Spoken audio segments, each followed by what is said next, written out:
Her name was Miss Mercedes Moore. At least that's what she goes by on Instagram, where she has more than 2 million followers. Her real name, Janae Gagnier, now dead at 33.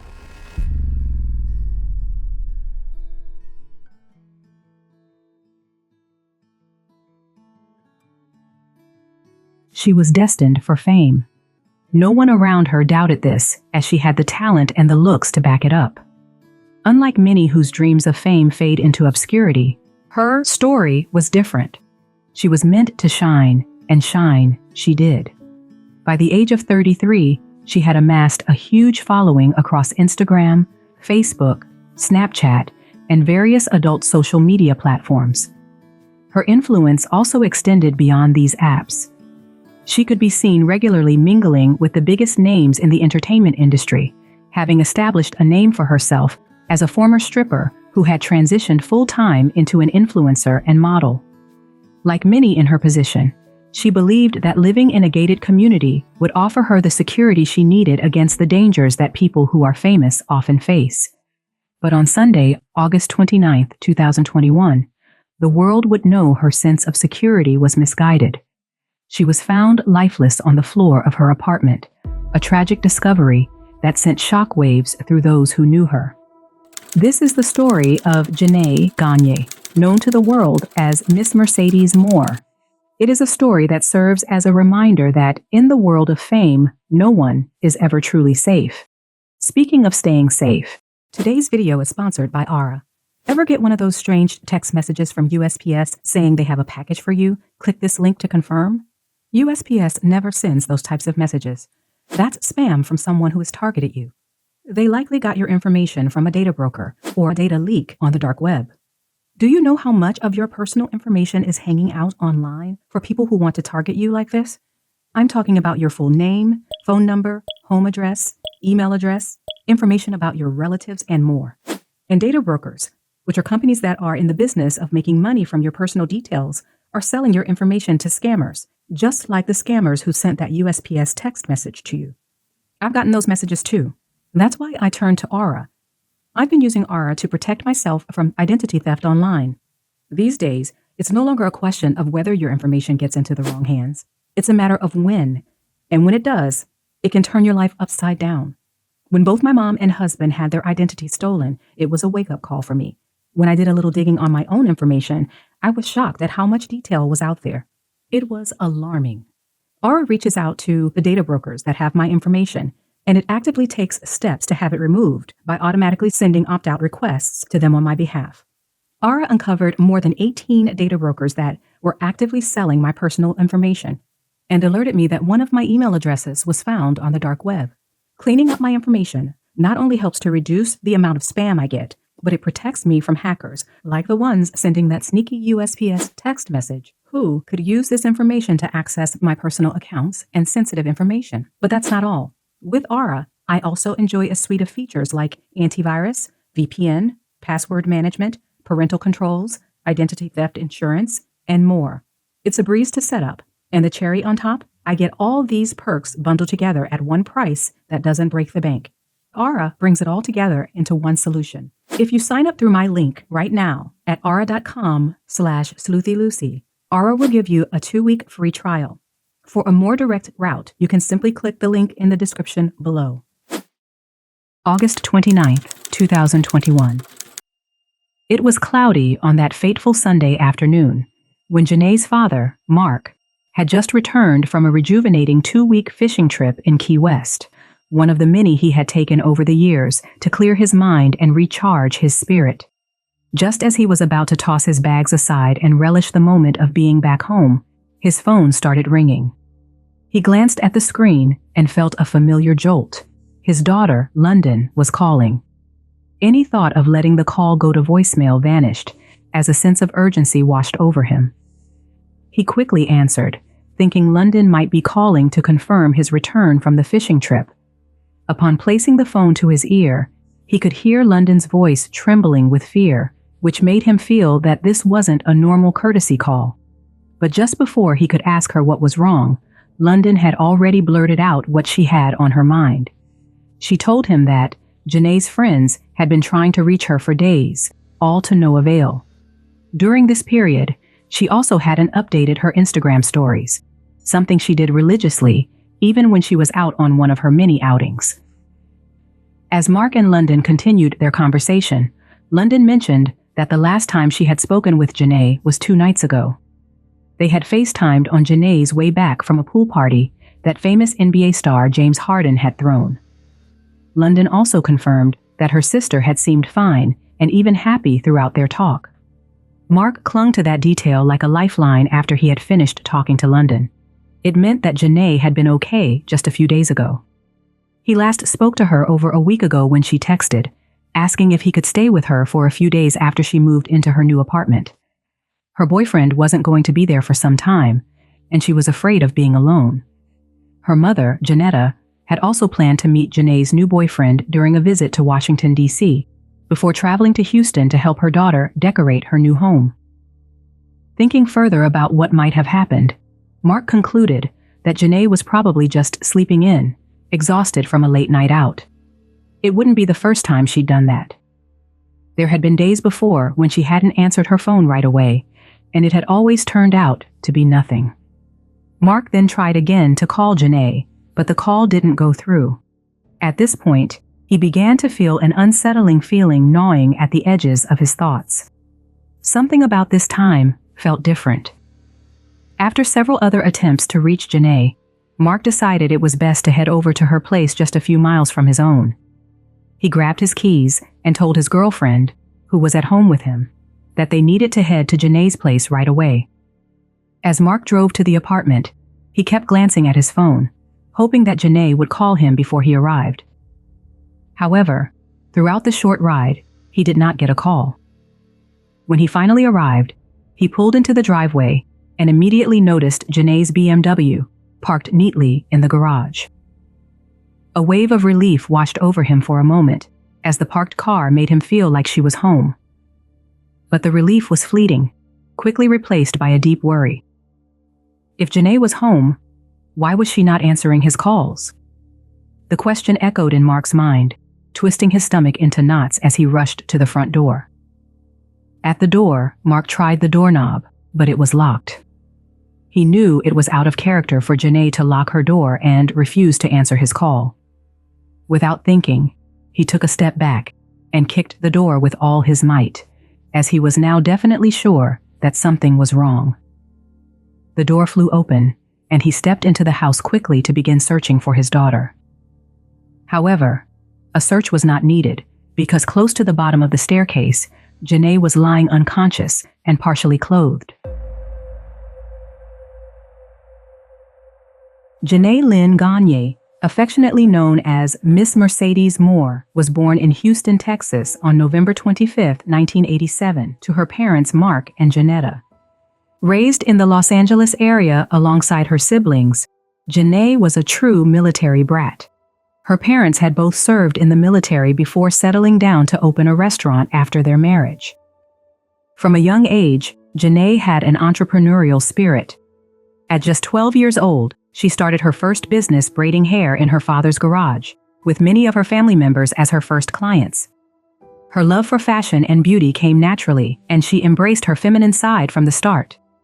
Unfortunately, her parents divorced when she was still a child, which led to Janae and her siblings shuttling between homes, with one parent remaining in California and the other relocating to Texas.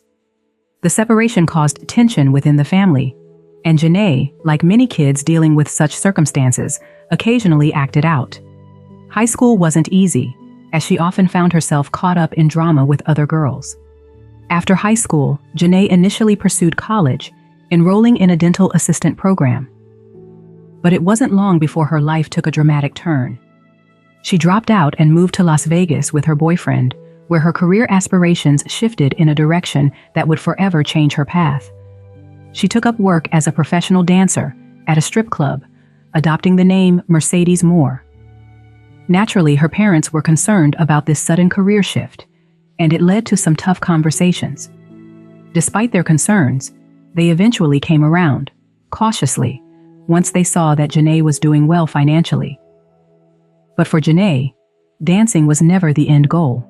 She saw it as a stepping stone. With a keen business sense inherited from watching her parents, she recognized the potential to build something bigger. She used her time in the club to expand her network and grow her social media following.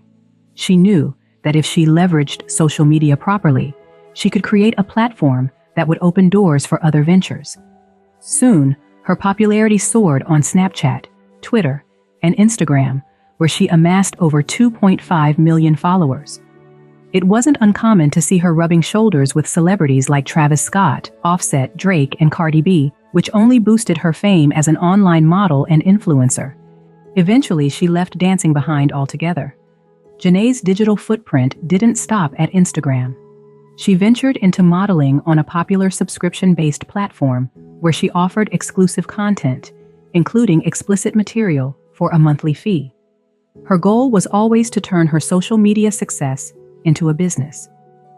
She had big plans to launch her own product lines, including branded sportswear, hair extensions, and other beauty products. She was smart, resourceful, and determined to use her beauty and influence to build an empire.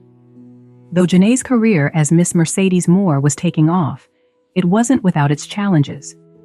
She attracted a lot of attention from men, but many of them were not long-term relationship prospects for her, as they couldn't handle her career and often pressured her to quit. But eventually, she found someone who accepted her fully, including her line of work. By the summer of 2021, they were making plans to move in together, looking forward to a future they hoped to build side by side. Janae was on her way to even greater success, but her journey was tragically cut short, leaving behind dreams unrealized and a family who loved her deeply. August 29, 2021. It had been several days since anyone had heard from Janae, and her sister London was growing increasingly worried. She called their father Mark, who had just returned from a fishing trip, to see if he had heard from Janae. At first, Mark tried to reassure himself, thinking Janae might simply be sleeping in, something she occasionally did after a long night out. But after repeatedly calling her with no response, his concern deepened. He and his girlfriend drove to Janae's apartment, where they found her car parked in the garage and the front door locked. Initially, the scene gave Mark a sense of relief, but that quickly faded as he questioned why she wasn't answering her phone if she was home. This wasn't like her. With a growing sense of dread, he stepped back and, in a surge of panic, kicked the door in with all his strength. There, at the bottom of the stairs, Mark made a horrific discovery, one no parent should ever have to endure. Janae's lifeless body lay there, unnaturally contorted, her clothes torn, and the lower half of her body exposed. It was an image that would haunt him forever. Mark immediately rushed to his daughter's side while still struggling to comprehend the gory scene before him. His first instinct was to check her pulse, but the lack of any heartbeat and the coldness he felt when he touched her was a grim confirmation of his worst fear. Janae was already dead, and seemed to have been dead for some time. After getting over the initial shock, Mark began to think about what might have happened. How did his daughter find herself in a situation that led to her death? At first, he thought she had slipped down the stairs and injured herself fatally. This was because he had observed that her body was curled up like a ball, and her leg twisted at an unnatural angle. However, he discovered his idea was wrong within a few moments, after he had asked his girlfriend to find something in Janae's closet to cover her up. The next thing Mark heard was a scream from his girlfriend, which sounded like she was in distress. He promptly ran up the stairs to see what was wrong. Upon arriving, nothing could have prepared him for the horrific scene that awaited. There, lying beside Janae's bed, was a man who had a knife deeply embedded in his neck. He was bleeding from there, and other parts of his body, where he also seemed to have sustained deep cuts. As Mark surveyed the scene, he began noticing more unsettling clues. Blood was everywhere, on the kitchen floor, in the bathroom, and even inside the freezer. Some spots were marked by droplets, while others had pooled into larger puddles, painting a grim picture of what had occurred.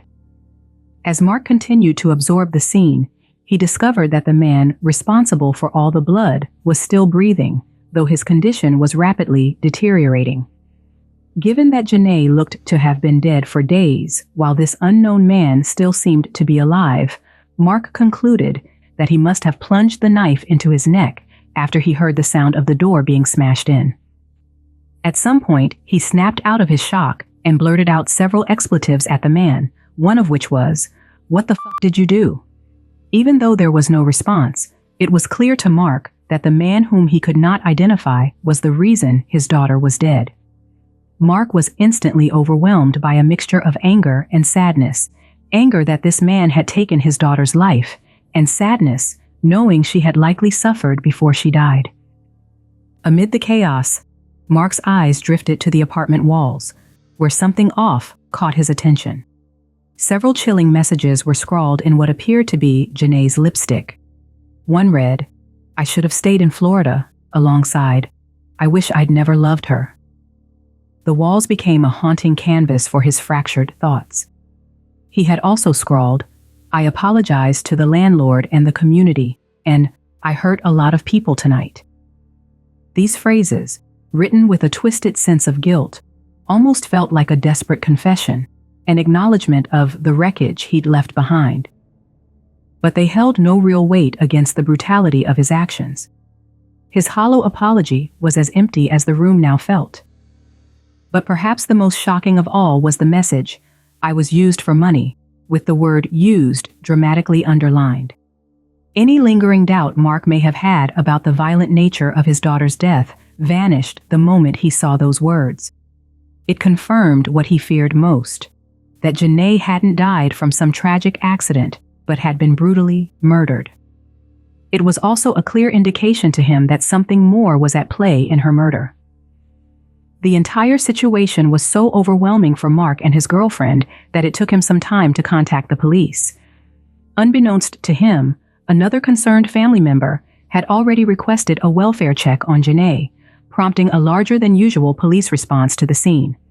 As the police arrived on the scene, the unknown man succumbed to his grievous, self-inflicted wounds. They saw no need to administer any paramedic measures since he was dead, so they immediately began forensic activities that would be needed to investigate the case. First, they placed a perimeter around the house to prevent snoopy neighbors or press from disturbing the crime scene. They then photographed the bloodstains in the kitchen, bathroom, and freezer, as well as the disturbing messages scrawled on the walls by the man. The positions of both the man and Janae were also documented before their bodies were placed in body bags and transported to the medical examiner for autopsy. Lastly, they searched the home for any weapons and any other relevant evidence. Their search revealed a number of things that were not shared with the public, apart from the fact that there were no guns at the scene and that there were no signs of shooting in the home. The details still murky as to what led up to the horrific murder of 33-year-old Janae Gagnier, known as Miss Mercedes Moore on social media, with a following of 2.6 million. We want to find out why her, why him. The body of the woman was discovered Sunday afternoon inside her apartment at the Cortland Sugarland complex. By that evening, it was already clear how Janae had died, even though the autopsy report had not yet been released. The police informed Mark, who was still in shock about what had happened, that his daughter was strangled to death after the unknown man had gained access to Janae's home. They easily arrived at this conclusion due to the signs of strangulation that were found on her neck by the medical examiner. On September 1st, just 3 days after Janae was found, the Fort Bend County Medical Examiner's Office conducted an autopsy. The autopsy results revealed that Janae had also suffered a traumatic concussion, adding to the severity of her injuries. It was believed that after the unidentified perpetrator strangled her, he pushed her down the stairs, which explained why she was discovered in such an unnatural position at the bottom of the staircase. The medical examiner also ruled that the man's death was due to sharp force trauma from the multiple self-inflicted knife wounds. As the police began their investigation to piece together the full story of what had transpired, one thing was already clear to them. Janae's murder was not a random crime of opportunity where an intruder happened upon an unsuspecting victim. No, this was a meticulously orchestrated act of violence, likely months in planning.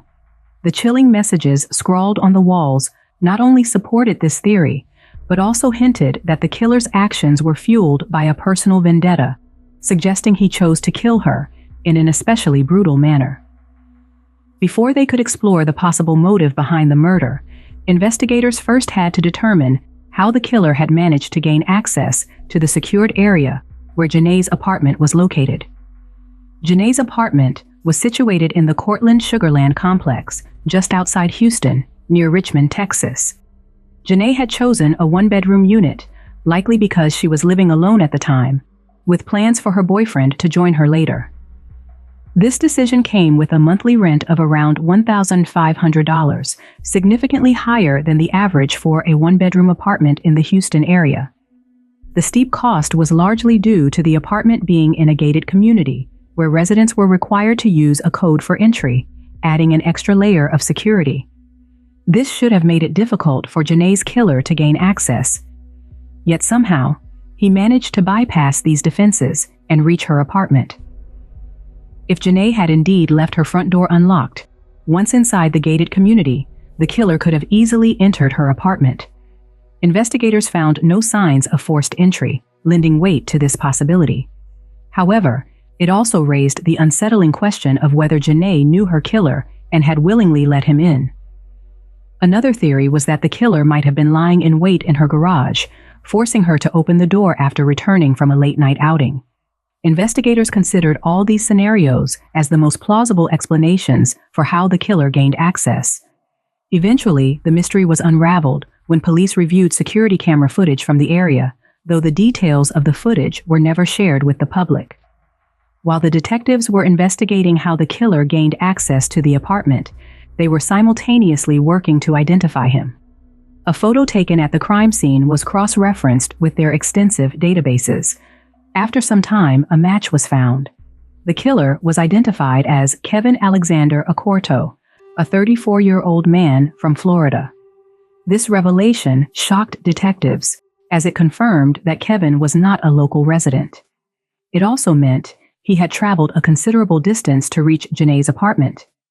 Driving would have required more than half a day, highlighting the disturbing lengths he went to in order to get to her.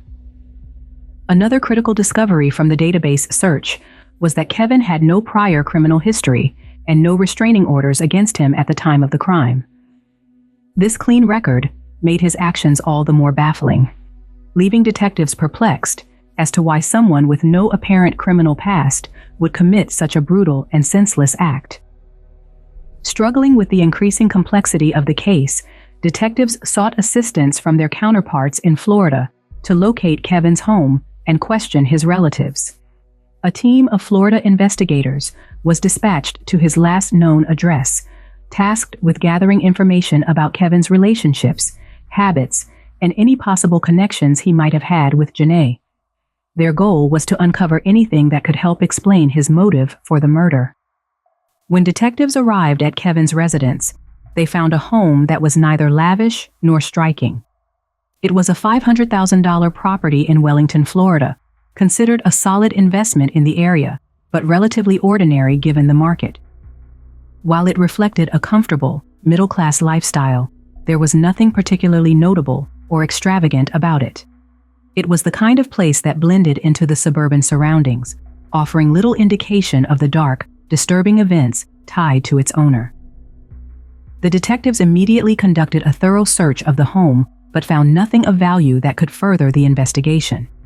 Moving on, they met with his family members, who were deeply distressed upon learning of his involvement in such a horrific crime. Kevin's family described him as a private individual who kept to himself. They claimed to have no knowledge of Janae, as Kevin had never mentioned her in any of his conversations. Though he was somewhat reserved, they emphasized that there had been no signs or reasons to suggest he would engage in such violent behavior. The detectives' interviews with Kevin's colleagues and acquaintances yielded similar results. No one reported any strange behavior or signs that Kevin held grievances against Janae or anyone else. There were no red flags or troubling patterns that hinted at the violent act he would later commit. Whatever motives or personal issues drove him to the crime, the detectives realized they wouldn't find the answers here. The Florida officers reported back that their inquiries had uncovered no useful information regarding Kevin's connection to Janae. With this lead turning up empty, the Richmond police shifted their focus. They determined that a thorough investigation into Janae's life, relationships, and recent activities would be the next crucial step in unraveling the mystery behind her tragic death. We want to find out why her, why him. We know what happened. We know when. We just want to know why. People were asking about the relationship between her and the suspect. And at this time, we are doing some investigating on social media to determine if there is an exact cause. People still can identify you. Somewhere in the process of setting up your site, you used your real name. You used information that people have access to, whether you believe it or not. When you post pictures on social media, there is a tracking on the camera that can tell you where that picture was, especially from cell phone. You do have protections in there if you set them up. Keep your site private. Don't allow people in. Request who your friends are. Let them request to be a friend. You have to approve it. Although the detectives were aware that Janae was a well-known influencer and model in Houston, their conversations with Janae's parents painted a picture of a young woman who led a life of public glamour while maintaining a private, guarded existence. My daughter, we keep her private. Nobody, not even her real friends, really knew her name. I've moved my daughter 3 times just because of my insecurities and the freeze, of course, but she doesn't have friends by her house. I know my daughter, and when I got to my daughter's house and it was locked up and she's not answering my phone, which is not like her, I knew something was up, so I didn't hesitate to kick the door down. And what I saw, I wouldn't want any parent to go through. According to Janae's father, Mark, she was extremely cautious about her privacy and rarely invited friends to her home. She preferred to maintain her social interactions outside her private space, which she regarded as a sanctuary from her public life. Most of her acquaintances knew her only by her online persona, Mercedes Moore. Her stage name was not merely for show, but a deliberate strategy to protect her personal information and enhance her security. Mark also revealed that he was very aware of the risks associated with Janae's increasing popularity and had taken significant steps to protect her. A few years earlier, while she was living in New Orleans, one of her followers doxed her, posting her address on Instagram. This frightening incident led him to move her to the apartment in Richmond, believing it would offer her better security. He had also relocated her on 2 other occasions in the past, each move aimed at increasing her safety. To him, the more famous she became, the more he felt that she was exposed to encountering someone with ill intentions. This concern was heightened by his belief that some of her followers exhibited obsessive and unstable behavior. As a father, really, my daughter was beautiful. That scared the hell out of me. And she kept trying to get more and more beautiful. She worked on it hard. That scared the hell out of me. My weekly, monthly conversation is, Janae, you have all these followers. Some follow you because they love you. Some follow them because they like your look. Some are crazy and some are obsessed. And I know that's a bad thing to say. And that's why I guarded my daughter. And that's why everything about her was personal. Her friends thought her name was Mercedes Moore. I mean, her friends didn't know where they lived. Janae, when Janae first got to Houston, she lived with me and we lived together for a while. But when she went out on her own, I was like, Janae, she was basically calling me almost every night when you get home. And after a while, you get kind of lax and you get kind of used to it. But Janae's business had went from being in the clubs all the time, especially like in Houston. She stopped doing a lot of stuff Houston and started doing a lot of private stuff. So I got a little bit more comfortable with what she was doing, because everything was private and or a club where she had security. Her manager, you better have Janae security. You have to have this. You have to have that. I questioned Janae on everything. And so I got a little bit more comfortable. and a little bit more laxed as she got bigger and it got a little bit more professional. I mean, I'm still trying to get her to do, she wanted to do a hair company, which was beautiful. She was going to do a legging company called More Leggings, because she thought she had big legs or whatever. But that was going to be her company. Yeah. Well, of course, a mother's relationship and a dad's relationship is a bit different. So for me, of course, I was afraid of the number of followers she had. But for me, she and I were close enough to where, okay, what is it you're doing? We were in depth. Like, I knew a lot of what was happening, what she was doing, where she was at. And so for me, I had a different perspective. I knew her dad was here. He was protecting her. She and I had that different conversation, right? Of course, being safe, and who are the people you're hanging out with. Always be classy. You know, you are who you are. People are always going to, 2 million people, not everybody's going to love you. But you always be classy and always be what we taught you to be. When questioned about Kevin, the man responsible for Janae's death, Mark was direct in his response. He stated firmly that Janae had no connection to Kevin. He had never seen Janae with him, nor had she mentioned him in any of their conversations. Mark also insisted that Kevin was not the type of person Janae would have associated with. Janae's mother echoed this sentiment, describing Kevin as a stranger who had tragically ended Janae's life before taking his own. But for somebody to get in, you don't know how they got in, snuck in.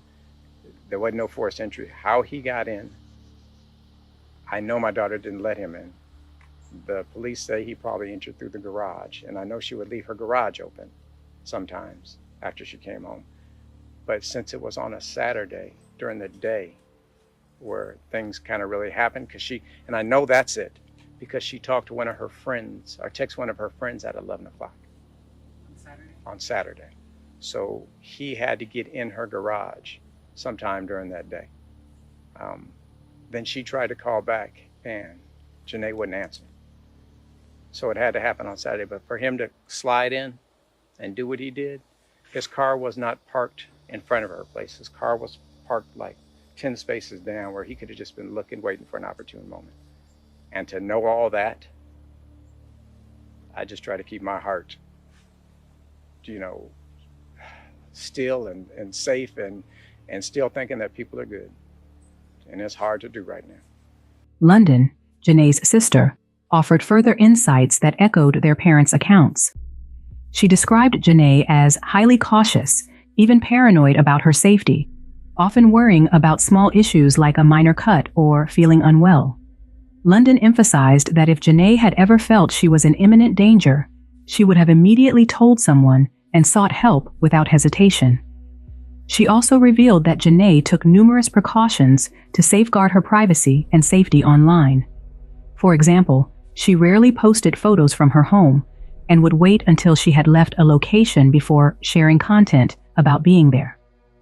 Even when her apartment door appeared in the background of photos, she would blur out the address to prevent anyone from identifying it. These careful measures were a part of her constant effort to protect herself from overly intrusive followers. Despite the valuable details detectives gathered from Janae's family, the information offered little clarity into what might have transpired.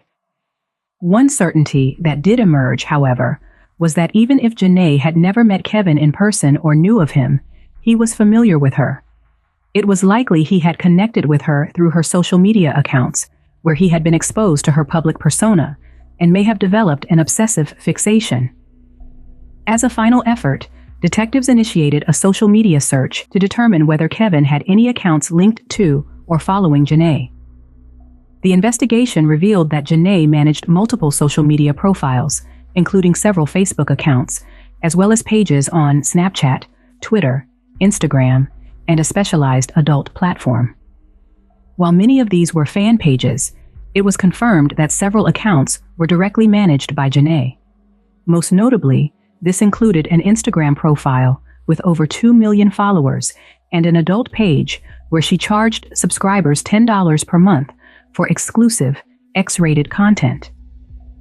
A deeper search of Janae's social media profiles revealed no accounts publicly registered under Kevin's name. It was likely that he followed her using an anonymous identity, allowing him to monitor her life without revealing his true identity.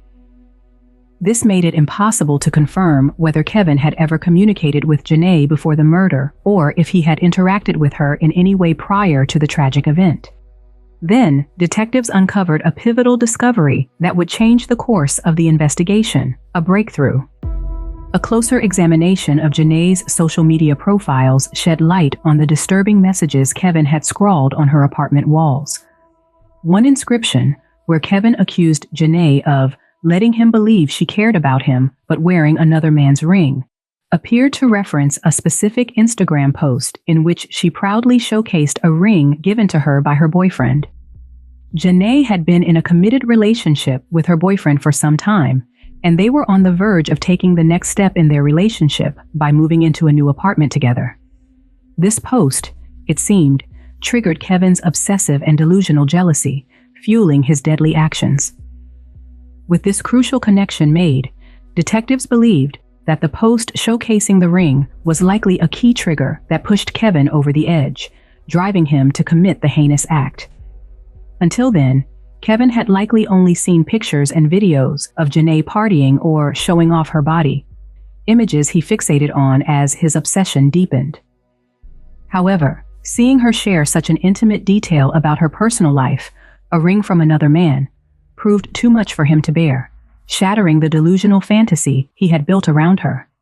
Another curious discovery centered around another statement where Kevin claimed he was used for money by Janae. This suggested that at some point, Janae may have accepted money or a gift from him. While investigators couldn't confirm what was exchanged, it was well known that influencers like Janae, who shared premium content on adult social media platforms, often received gifts or cash payments from admirers. Some of these gifts were even delivered directly to their home addresses. It was possible that, in some way, Kevin had managed to obtain Janae's address through this process and used it to track her down at her apartment. In the days that followed, the tragic story of Janae Gagnier's death quickly spread across social media and news outlets, capturing the public's attention. Many high-profile celebrities who had known Janae personally mourned her loss, sharing heartfelt messages and memories of their last interactions with her. They recalled how she had appeared carefree and full of life, unaware of the dark fate awaiting her. The murder of Janae Gagnier, better known as Miss Mercedes Moore, followed by millions on Instagram, has brought national attention to the town of Richmond. Rapper Cardi B called the Instagram model a sweetheart.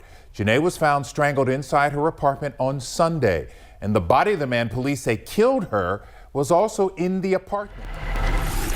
Rapper Drake, who calls Houston his second home, dedicated his new album, Certified Lover Boy, to Miss Mercedes Moore, writing a combination of toxic masculinity and acceptance of truth, which is inevitably heartbreaking, dedicated to Nadia, a Tiki and Mercedes Moore, rest in peace. Fans, too, flocked to her social media pages, flooding them with messages of grief and disbelief.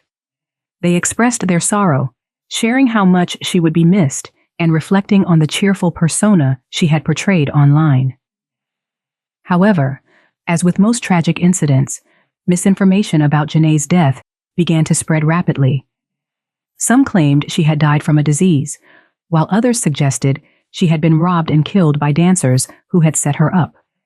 The most pervasive rumor, however, was that Janae had known her attacker personally, despite the police already informing the public that it was not the case. Those who spread the rumors also alleged that Janae had worked as an escort or sugar baby, adding that she had swindled money from the wrong client. These accusations deeply angered Janae's family, who felt their daughter's name was being dishonored by people who had no idea about what had really happened. In multiple interviews and on social media, they expressed their disappointment with the media and blogs that had spread the baseless claims and emphasized how hurtful it was to see Janae's memory tarnished. Months after Janae's death and burial, the police remained unable to definitively determine whether her killer was merely an obsessed stalker or if there had been some form of relationship between them, contrary to what her parents had claimed. They also were unable to establish whether Janae had solicited gifts from her killer or if he had sent them under the mistaken belief that they were in a relationship. There were no phone calls, text messages, or direct messages that connected the two in any way. Ultimately, what truly transpired between Janae and her killer that eventually led to her brutal murder remains a mystery, one that may never be solved. What do you think about this case? Stalking is a terrifying reality for many women, regardless of their profession or background. Nationally, in 2021 alone, there were 898,000 intimate partner violence victimizations in the U.S., reflecting a widespread issue that affects women from all walks of life. Moreover, 34% of female homicide victims were killed by their intimate partner that year. Of these women, 76% had been stalked by their partner prior to being murdered, and 54% had reported this stalking to law enforcement. This data shows that intimate partner violence is a much larger societal problem rooted in toxicity, aggression, and possessiveness. These numbers are not solely made up of women in the adult industry. This epidemic affects everyday women, including those with traditional careers and lifestyles. I have covered numerous cases on my channel that highlight this very disturbing fact. While Janae's career may have placed her at higher risk, it's crucial to understand that this danger is not exclusive to her profession. The adult industry, like many high-profile careers, exposes individuals to increased public scrutiny, making them more vulnerable to stalkers and obsessive fans. The same risks apply to entertainers, actors, and even content creators, many of whom face doxing, stalking, and harassment, both online and offline. And just like in the adult industry, other high-profile industries, entertainment, acting, and content creation, often use sexuality as a tool to amass their audiences. But it's important to emphasize that these risks don't justify or excuse the actions of someone who chooses to commit violence. A deranged person intent on harm will often find a way to accomplish their nefarious goals, regardless of the victim's profession. The online discourse attempting to frame Janae's murder as self-inflicted due to her career, in my opinion, is deeply misguided. This kind of thinking indirectly justifies the killer's actions, suggesting that he deserves grace for his actions and that she deserves death for hers. If you were to replace Janae with your favorite entertainer in this scenario, would you have the same visceral response, saying they brought murder upon themselves? Not likely. In contrast, they would likely garner more sympathy, despite them using the same methods, their sexuality, to gain attention and build their platform. It's the moral scrutiny that her industry faces, which makes it easier for people to unjustly blame her for her own death. However, nothing she did, no career choice or public persona, justifies what happened to her. It's a reflection of society's broader failure to confront toxic masculinity, entitlement, possessiveness, and quite frankly, the mental health crises that often underpin these dangerous behaviors. In cases like Janae's, where her stalker may have felt entitled to her attention due to his financial transactions, the situation becomes even more complex.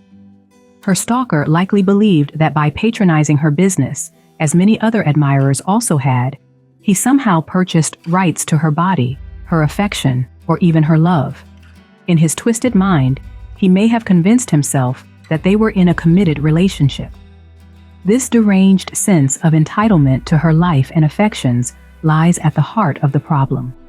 It's like this: when you make a purchase at a store, whether it's a product like a shirt or a service like a meal, you are entitled to what you bought, but that doesn't mean you now own stock in the company or have the right to take their entire inventory. The transaction is simple. You receive a product or service, and the business fulfills that request.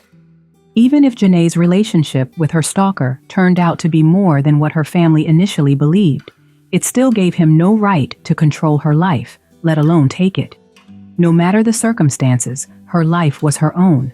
His actions were driven by entitlement and possessiveness, not any valid claim to her or her decisions. And victim blaming, only serves to shift the focus away from the real issue, the dangerous and obsessive behavior of the perpetrator. And to those who wish to attack her family, particularly her parents, let's be clear, Janae was a 33-year-old adult who made her own decisions. As an independent woman, she had control over her life choices. None of us make all the right decisions in our lives. And her father did what any loving parent would do in such a situation. He tried to protect his daughter. He relocated her several times in an effort to protect her, but tragically, it wasn't enough to keep her safe. Blaming her family ignores the fact that Janae was in charge of her own life and places unjust criticism on people who were trying to support her as best they could under difficult circumstances. No parent can fully control the actions of their adult child or the behavior of dangerous individuals lurking in society. Being strangled to death is a horrible way to die. And my baby's gone.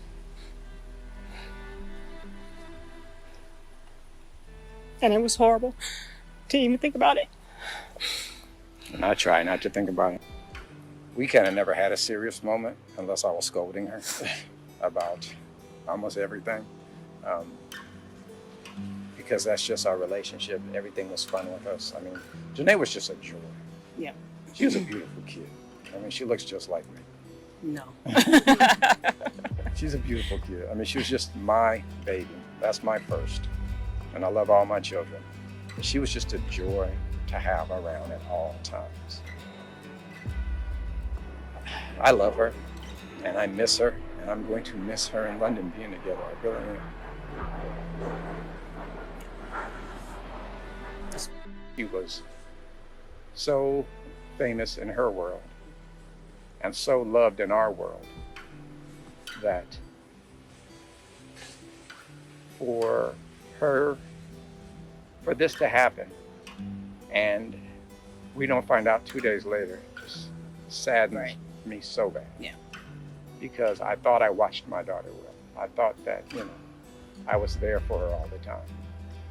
Many people unknowingly reveal personal details about their lives on social media, making them more vulnerable to stalkers and online predators. Do you think social media platforms should bear any responsibility in situations like this? What warning signs, if any, do you think might have been missed in this case? Also, what lessons can we learn from Janae's story about the dangers of being in the public eye? Let's continue the conversation down in the comments section below. As always, I'll meet you there. In these stories, there are no perfect victims, just imperfect individuals navigating different roles in life. Janae was more than her chosen career. She was a loving daughter, sister, aunt, niece, cousin, and friend to many who now mourn her loss. She will forever remain in the hearts of those who cherished and loved her. This is why I extend my gratitude to the victims for being beacons of love and light, despite their flaws. None of us are truly perfect. So, thank you, Janae, for being an example of love and light. May you rest in eternal peace.